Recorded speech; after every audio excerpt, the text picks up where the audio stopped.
We are rolling on Tuesday, November 14th, 2017, here at UCLA in our forensics class, where we're about to hear an extemporaneous speech on President Trump.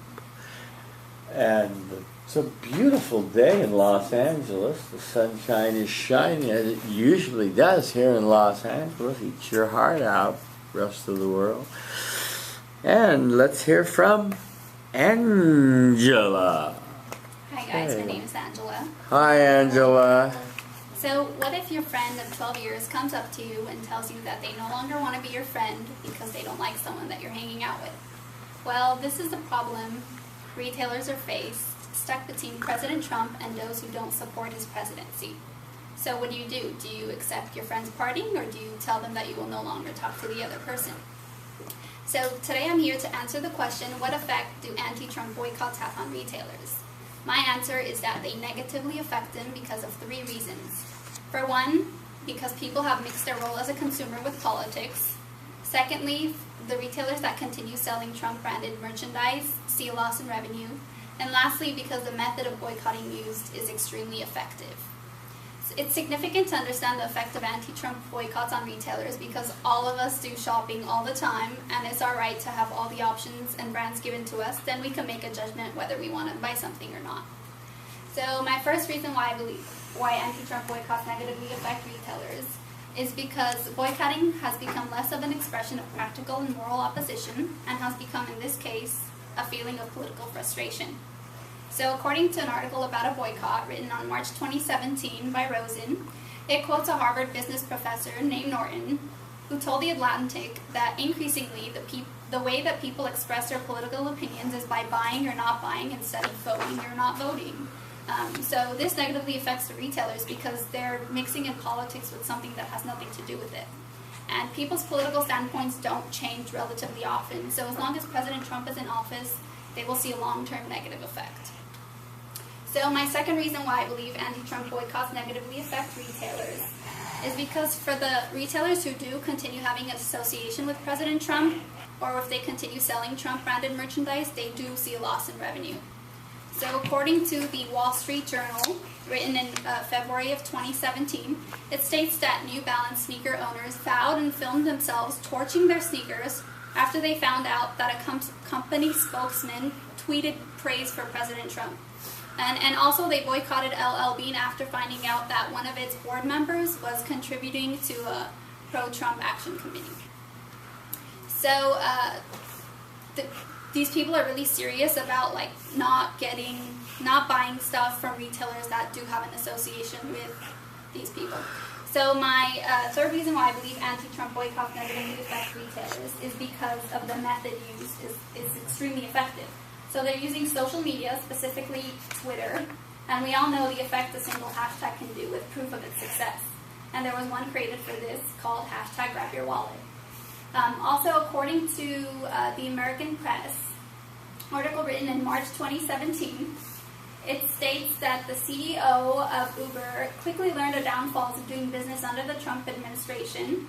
He was on the Economic Advisory Council for President Trump.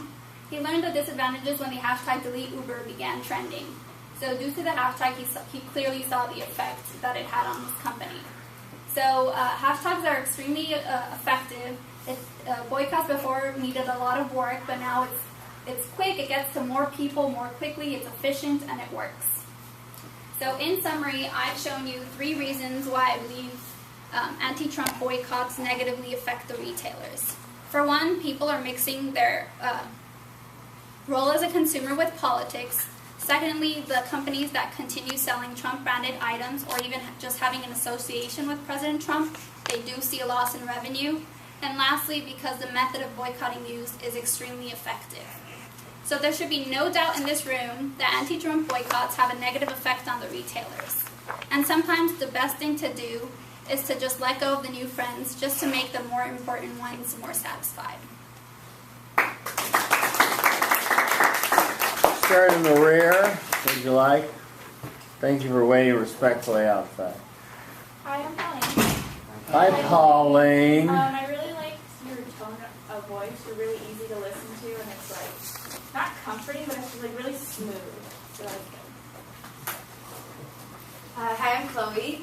Hi, Chloe. Really, really good. I don't have a huge critique. The only thing I would say is I agree. I really liked your tone, and I felt like you're just having a normal conversation, like just with me. Like I felt like I was really engaged. Maybe like just to slow down a little bit at certain points and like focus on like maybe certain words to emphasize, just to like make your point a little bit stronger, like on your big claims. But other than that, I thought it was really good. Thank you. What was the time? Excellent.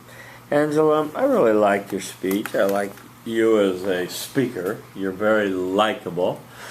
I don't know about this big long coat and all this stuff, but you know, you wore it and what the heck, you're there and you did it. So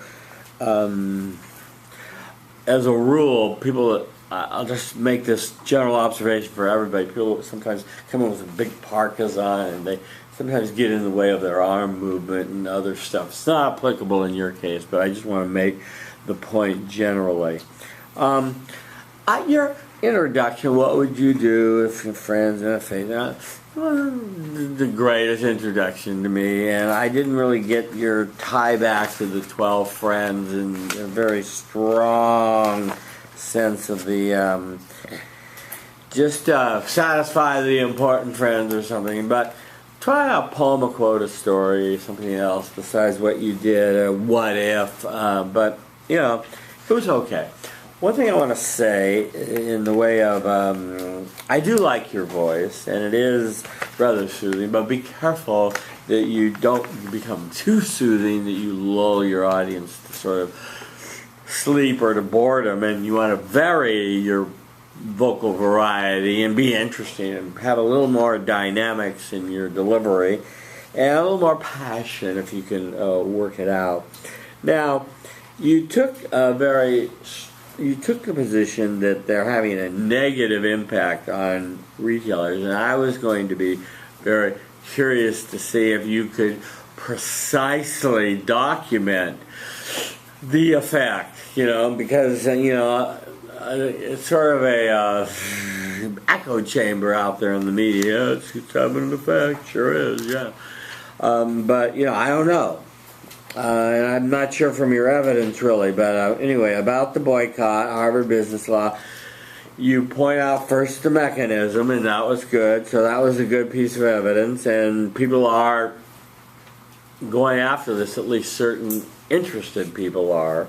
And I don't know how much of it is still going on. I don't know if it's every day or still happening, or if it was just, you know, initially, you know, you did have some recent evidence, so that was good, yeah. You said retailers are seeing a decline in revenue, and that's important. And you talked about Nordstrom, and the label sales has declined over the past year. So that's pretty clear. And the same with the these other stories about them burning the sneakers and stuff. It's anecdotal, but I don't know what the sales figures are for New Balance or the LL Bean impact. A little general there, but you know. On your third point, Trump, President Trump, you said political warfare has moved to our wallets, and you cited this American Press in March of 2017, and you cited the case of Uber.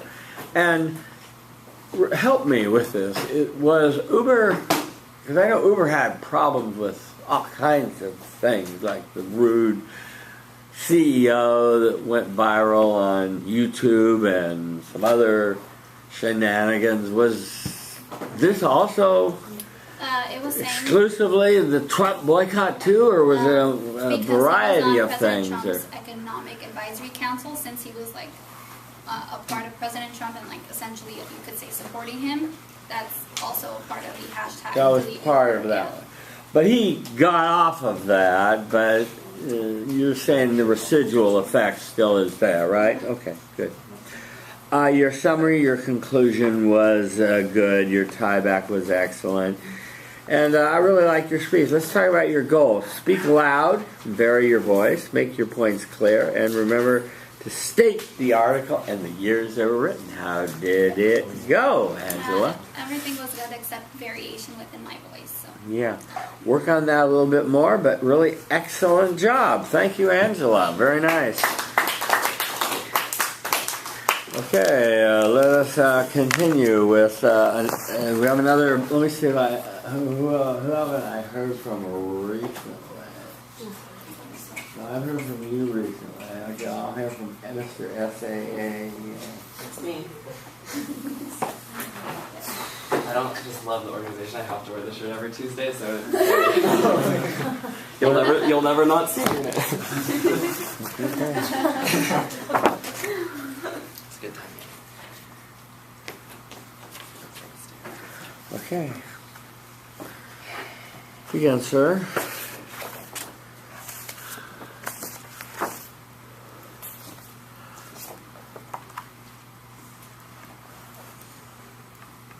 Oh, are you ready? I'd be ready. All right. I'm Jason, everyone. Hi, Jason.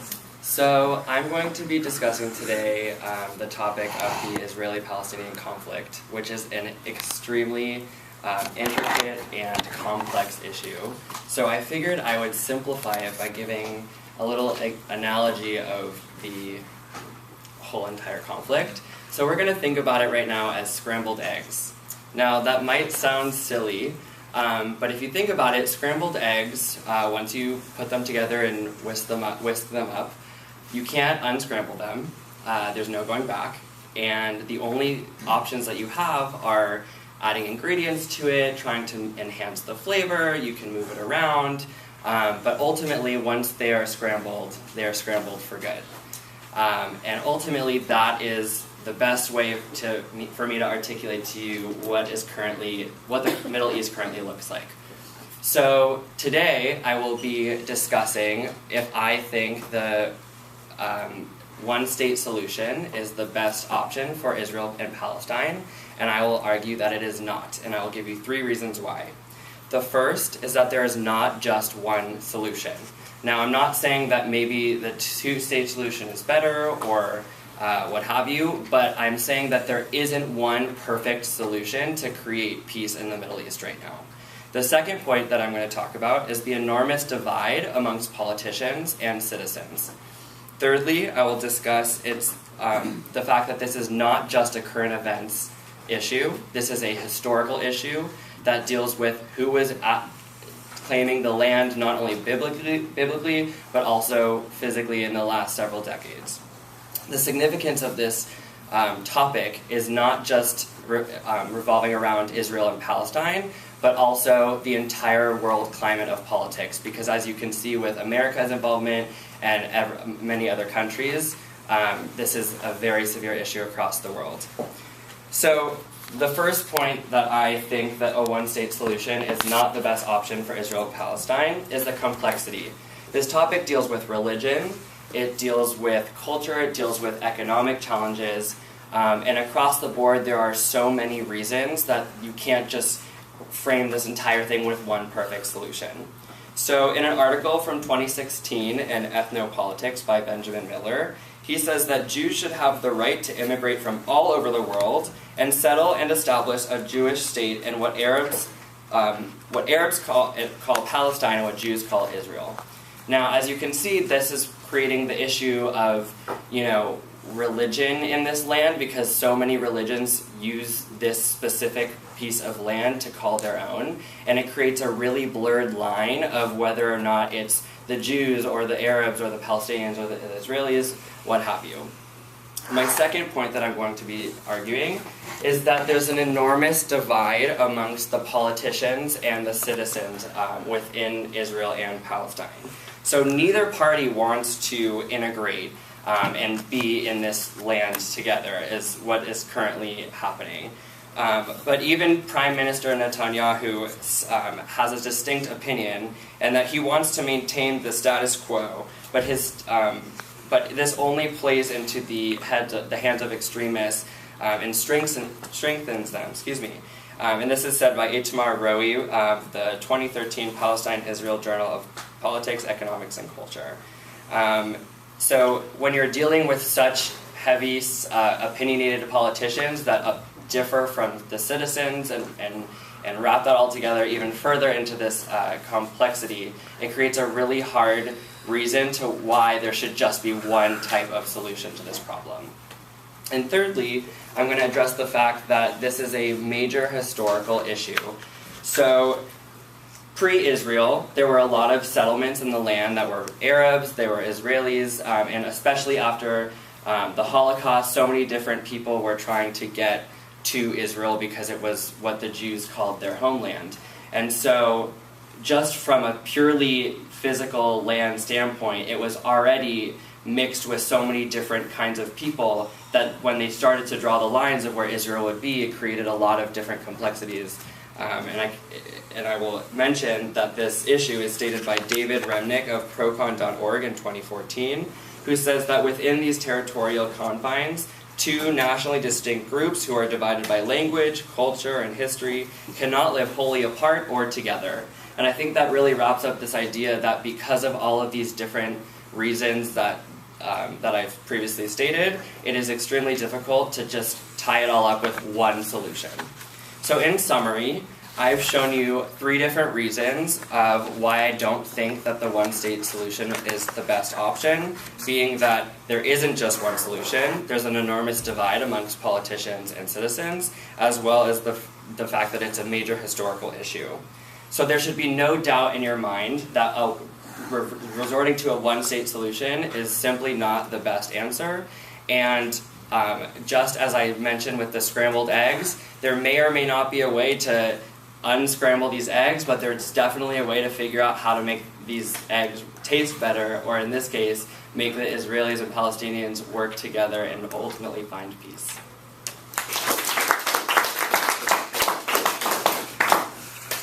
Would you like?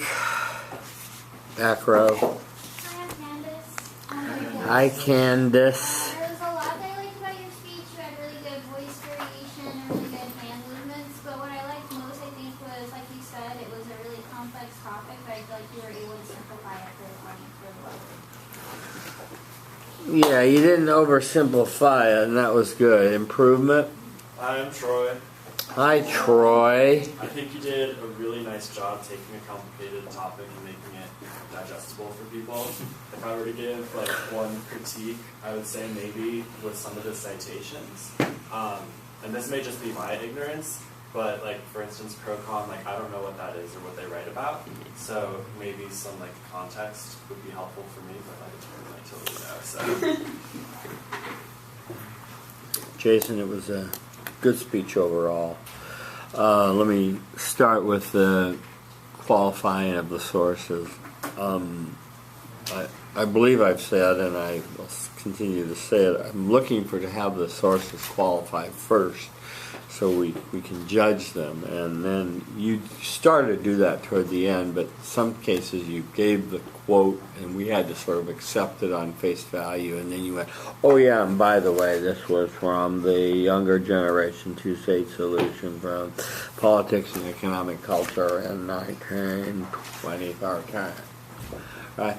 So, we had to sort of then think back, is that a good source or not? So you want to set it up ahead of time, and I think his point is well taken. Scrambled eggs, gosh, okay. It was kind of catchy. We'll remember it till the day we die. I'm not sure. You're welcome. Yeah, I'm not sure it's great, but maybe it's a pretty good idea of what the problem is there, and maybe at least it's a good characterization of your position that you can't put the toothpaste back in the tube, to mix metaphors. You can't unscramble the eggs, and so that was clearly your position, and it supported your position, so I thought that was good.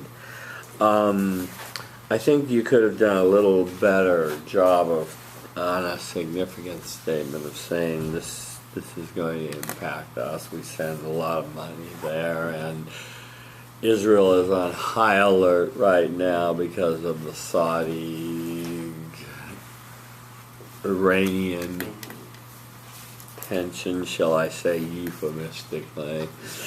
I'm sure you know about this, or maybe you don't, I don't know.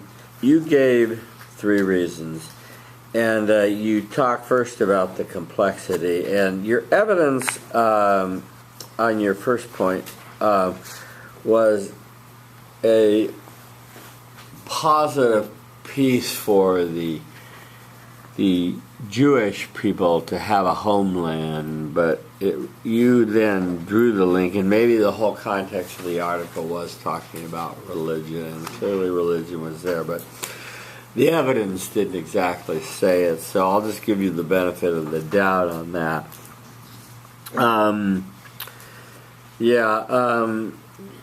Maybe the enormous divide is not the best way to solve the problem. Your second reason. Netanyahu, you gave your quote, it plays into the hands of the extremist, and again, this is from Israeli Journal of Culture, and dealing with the younger generation anyway, so and all of these facts you claim about the land being occupied by different groups in pre-48, these are all debatable kinds of facts. But I thought you overall did a really excellent job, and you went through you followed the format precisely, and you did good research. I just want to say that you had the Chicago style. I just want to remind everybody that I also want a bib at the very back. So, a little minor detail, but you just remember to do that. Thank you, Jason. Okay.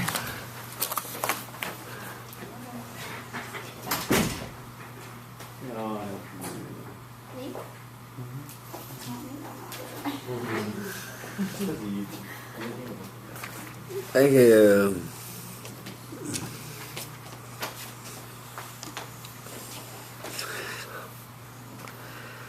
Okay.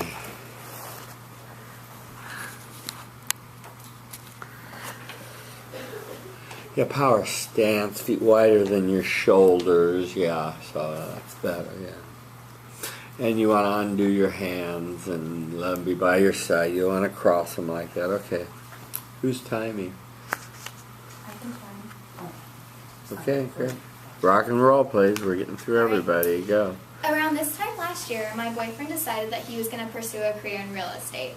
And as most would, I responded a little bit hesitant because if anyone remembers what happened in 2008, it wasn't a great time to be a real estate agent, or anything for that matter.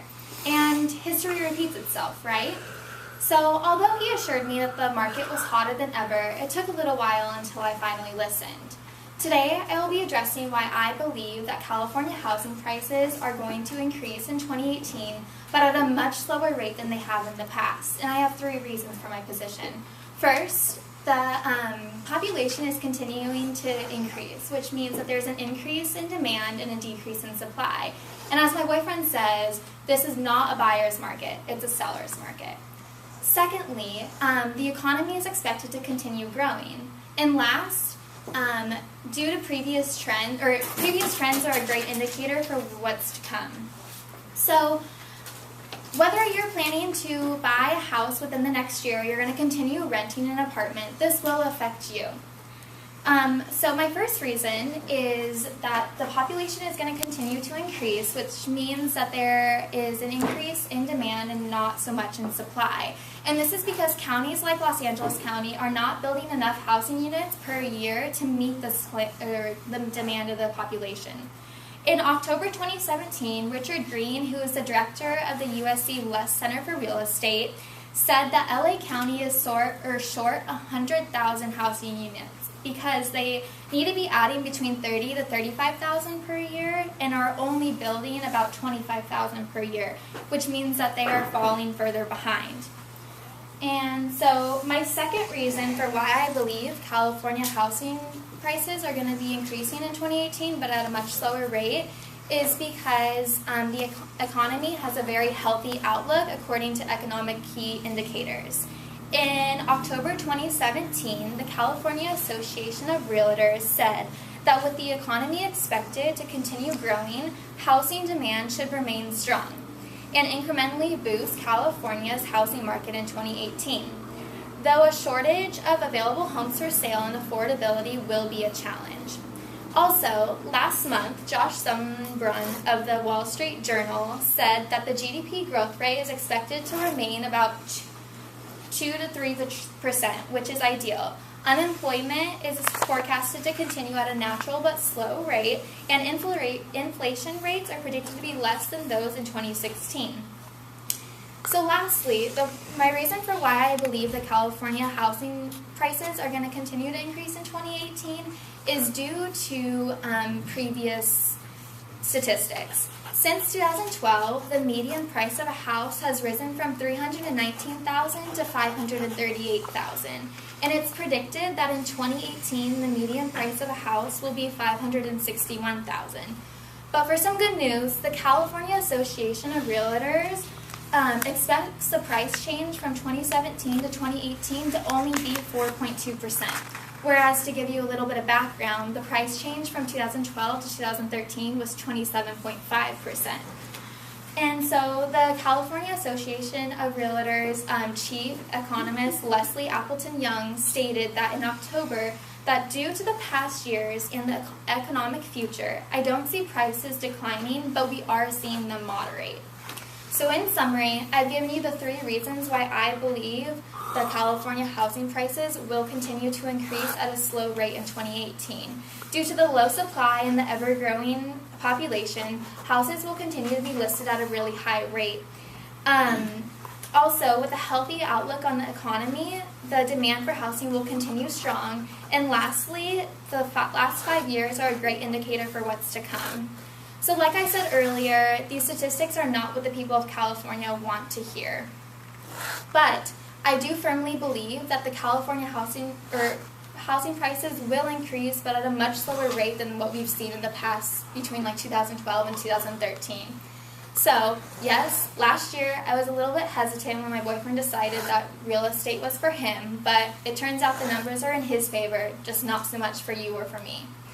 So, let's just hope that we do not see California housing prices spike, but instead remain steady. Thank you. Thank you. What did you like? Next person, please.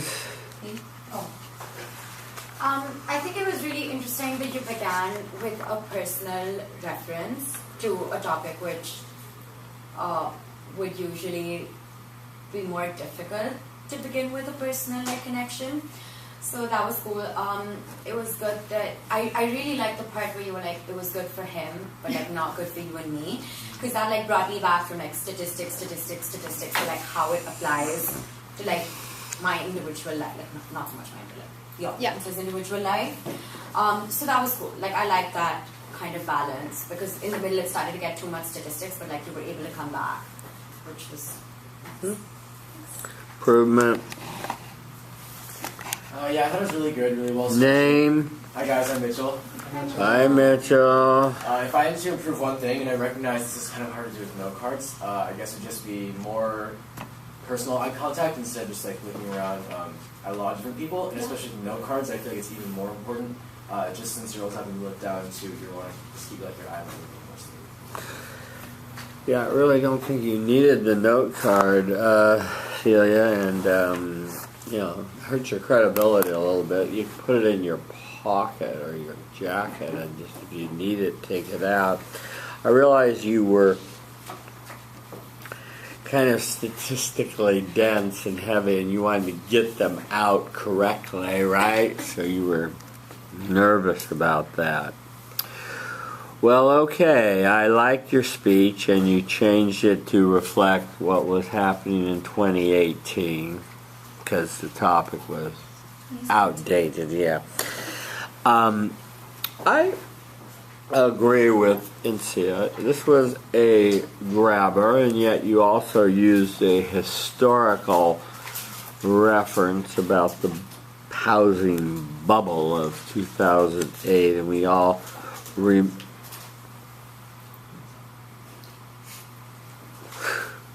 remember that, and no one wants to relive that again. So that was, a good setting the context for this speech. I have to just. I'm going to talk to you about. You said that the increase is going to be slower compared to past years, and you gave your reason why, and I'm going to talk to you about that when I get down below, but your reason was the population's increasing, and it's a buyer's market, not a. It's a seller's It's market. not a buyer's market. It's a seller's market. Yeah, and when it's a seller's market, the sky's the limit, really, and that's what made me nervous about your thesis, because I'm seeing houses in my neighborhood going crazy, and I'm going, who's paying these prices for these houses?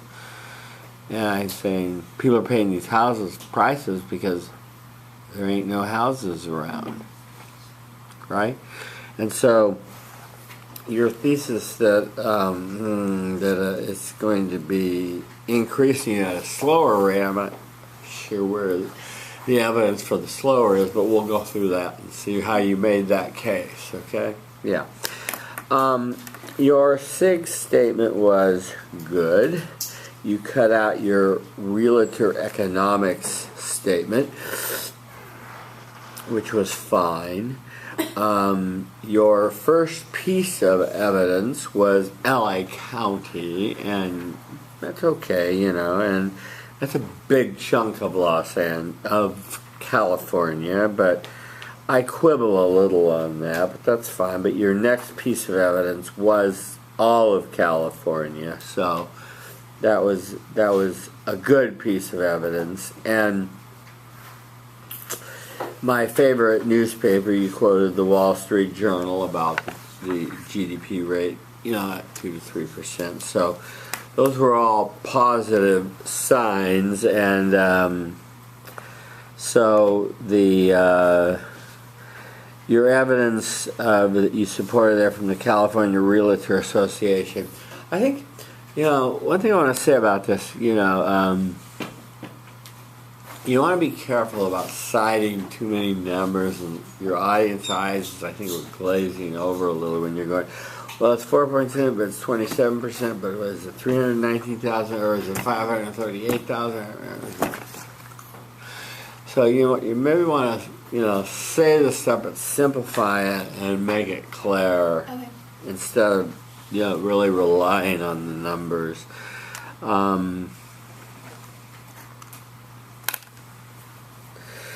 And the quote from Leslie Appleton Young said, "I don't see prices declining, but we're seeing prices moderate." Yeah. In October, yeah. Okay. And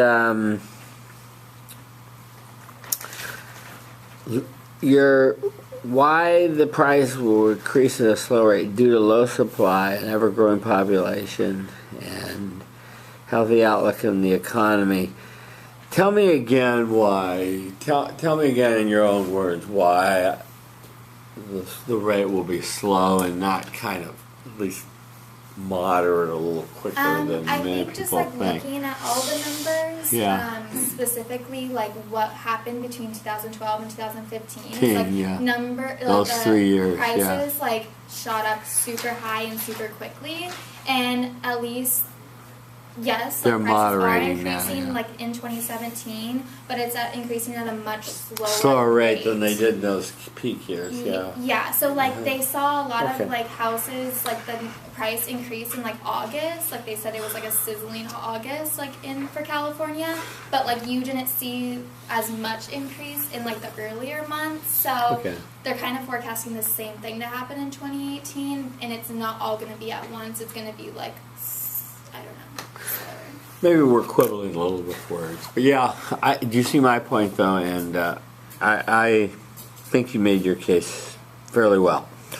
Like your summary and conclusion. I like your tie back to your boyfriend, and I liked, as Incia pointed out, the idea that you brought it back to the people in the room and the fact that people are living with their parents and bunching up. I won't tell you the circumstances, but someone was in my office last night looking for a letter of recommendation for law school, and she was saying that she is living in a 400 square foot apartment in Westwood and paying this ridiculous amount of money for it,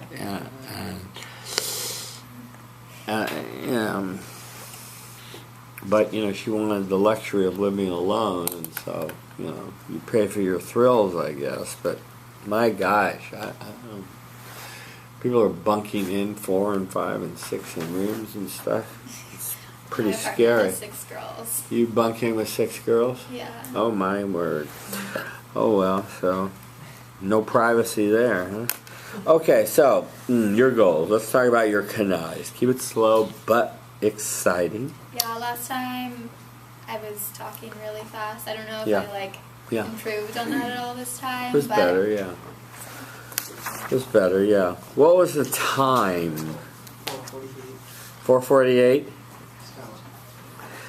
And limit the use of note cards to only the statistics. And remember to walk during your main points. And you had a good bibliography, and you had a perfect Chicago style. So really good job. Just try to less numbers. less numbers. Yeah. Thank you. Yeah.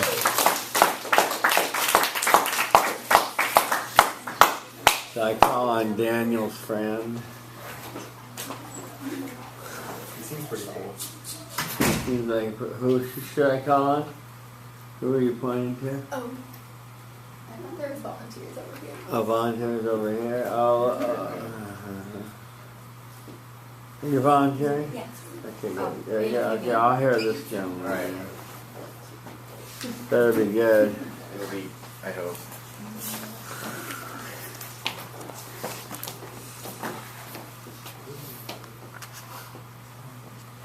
Okay, rock and roll. Alright. Oh, Mitchell, guess what?